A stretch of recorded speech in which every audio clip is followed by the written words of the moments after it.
આપ જોઈ રહ્યા છો તના સમાચાર। રાજકોટ જિલ્લાના ઉપલેટાના માર્કેટિંગ યાર્ડમાં વિવિધ જણસની આવક। ઉપલેટા માર્કેટિંગ યાર્ડમાં ઘઉં, ચણા અને એરંડા સહિતની જણસની આવક નોંધાઈ।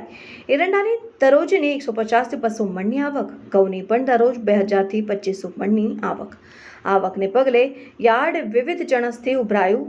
એરંડાના પ્રતિ મણના ભાવ 1000 થી 1090 ભાવ બોલાયા। ઘઉંના પ્રતિ મણના ભાવ 450 થી 500 સુધી બોલાયા। ચણાના ભાવ પ્રતિ મણના 1000 થી 1200 રૂપિયા બોલાયા। રિપોર્ટર સરફરાજ કોડી, તન્ના સમાચાર, ઉપલેટા। ખેતીવાડી ઉત્પન્ન બજાર સમિતિ ઉપલેટાના ઇન્સ્પેક્ટર તરીકે શ્રી પ્રતિકભાઈ માકડિયા। હાલ વાત કરીએ તો ઉપલેટા માર્કેટિંગ યાર્ડમાં અત્યારે 3 જણસીની આવક સારા એવા પ્રમાણમાં જણસીની આવક થયેલી છે। જેમાં લઈએ તો ચણાની આવક સારી છે, એરંડાની આવક સારી છે અને ઘઉંની આવક સારી છે। અને આવકના પ્રમાણમાં ખેડૂતોને ભાવ પણ સારા મળી રહે છે અને ખેડૂતોને ભાવ મળતા એને સંતોષ પણ થયેલ છે।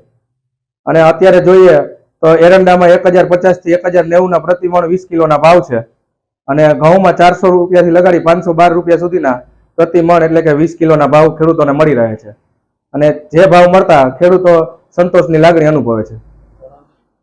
અને ચણાના ભાવ હાલ વાત કરીએ તો 1050 થી 1200 રૂપિયા સુધીના પ્રતિ મણ 20 કિલોના ભાવ ખેડૂતોને મળી રહે છે। દરરોજ ચણા, એરંડા અને ઘઉંની વાત કરીએ તો ત્રણેય જણસીમાં છેલ્લા સિઝનમાં એની આવકનું પ્રમાણ સારા એવા પ્રમાણમાં આવક થાય છે।